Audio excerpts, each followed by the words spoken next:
Most people spend their lives waiting for the right time to be happy. But what if that time doesn't come until you're at the very end? I'm Elliot. Today, I want to share a story that reminded me of why it's never too late to reclaim who you are. It's a story about a man who waited 99 years to finally meet himself. Listen closely. This might be the most important conversation you have today.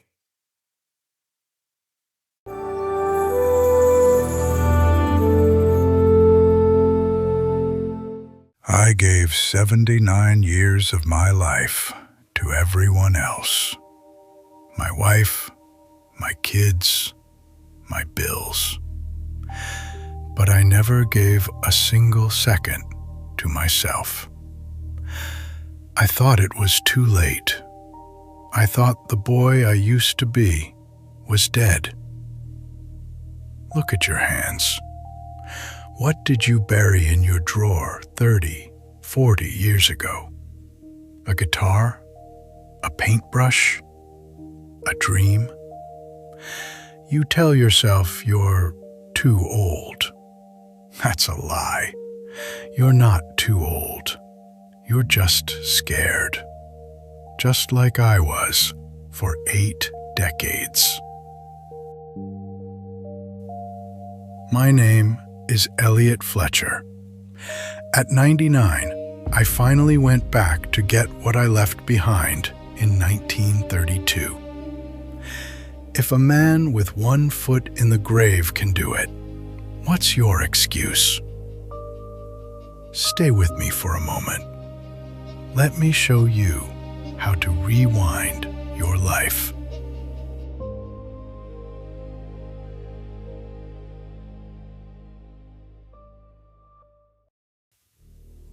"1932 was a year of silent winters and empty plates.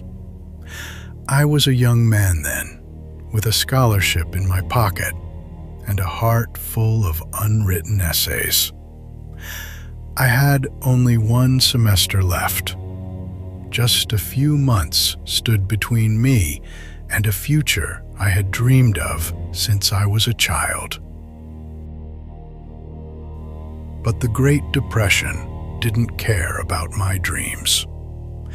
My family was starving. A logger earned $150 a month. Back then, that wasn't just money.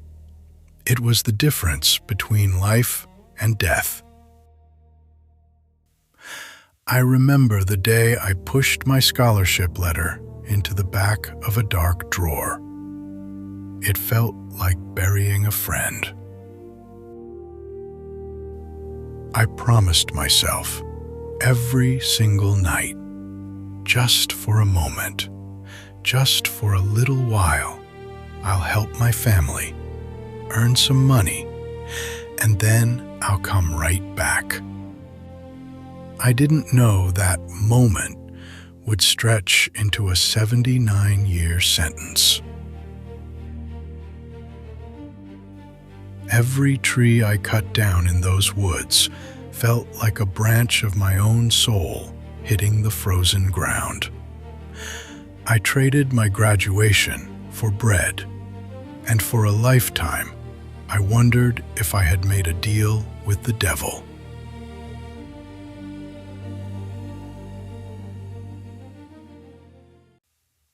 To the outside world, I was a man of success, a man who had honored every obligation. But in the quiet chill of each dawn, as my wrists throbbed with the ache of the steering wheel, I felt the phantom pain of the pencil I had long ago abandoned. I wasn't truly living. I was a ghost, haunting the periphery of my own existence. For nearly 8 decades, my world was defined by the rumble of an engine and the endless gray of the highway. I drove millions of miles, transporting goods to people I would never meet. I raised my children, I buried my loved ones, and I became a great-grandfather.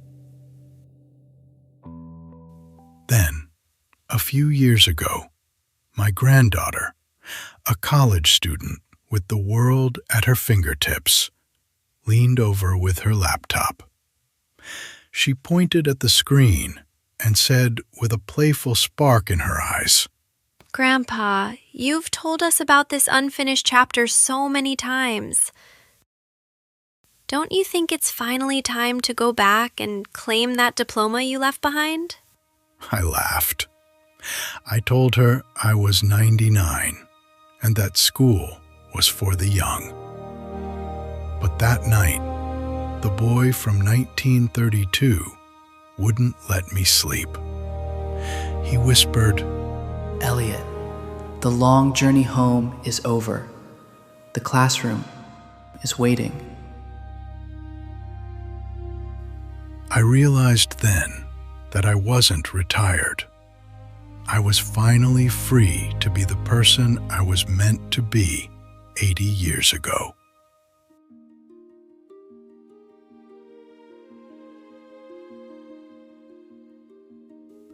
Stepping back onto a campus at 99 felt like landing on a cold, alien planet. I walked with a cane through a sea of faces young enough to be my great-grandchildren. Their fingers moved like lightning on glowing tablets. It wasn't the philosophy books that broke me.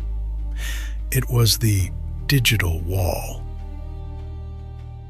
I spent 3 nights pouring my soul into an essay about the Great Depression, the history I had actually lived through.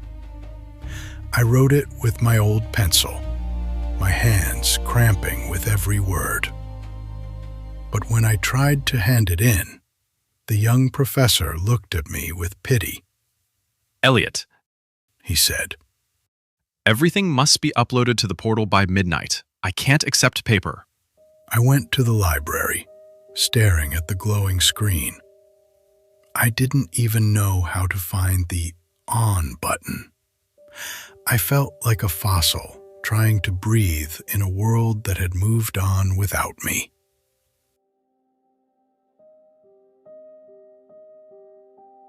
That rainy Tuesday, the physical pain and the humiliation of being obsolete became too much. I filled out a withdrawal form. I walked to the registrar's office, trembling. I thought, Elliot, you're 99.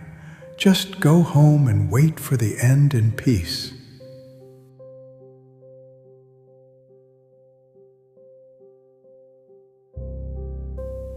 My hand, gripping the doorknob of the registrar's office, was trembling. Just as I had 79 years ago, when I tucked my scholarship letter away in a dark drawer, I was on the very brink of walking away from my dream once more. But in that very instant, something deep within the silence of my soul began to stir. I looked at the withdrawal form, and then I looked at my trembling, scarred hands that had cut down thousands of trees and driven millions of miles. I realized I hadn't come this far to surrender to a computer screen. I ripped the form into pieces. I asked a student for help. I learned to click, to scroll, to upload. I wasn't an intruder. I was a man reclaiming a stolen century. Finally, the day came. I stood before thousands, my diploma clutched in my hand, a single piece of paper that took 79 years to reach me. I whispered into the microphone, "Sorry, everyone. It took me just a little long to get here." The world laughed, but my soul finally breathed. I had kept my promise. That night, back in my quiet room, I opened that same old drawer. The scholarship letter from 1932 was gone, replaced by this diploma. And next to it lay that old, unsharpened pencil. I finally picked it up. I slowly sharpened it. For the first time in a lifetime, I wrote a sentence just for myself. Elliot Fletcher, the long shift is over. You are finally free. Now, my dear friends, look at your own drawer. What is waiting for you there? Do not wait 79 years. Time is a vessel. Fill it with meaning, not regrets. Join me now as we breathe together and find the clock you stopped so long ago. Your soul is still waiting, exactly where you left it.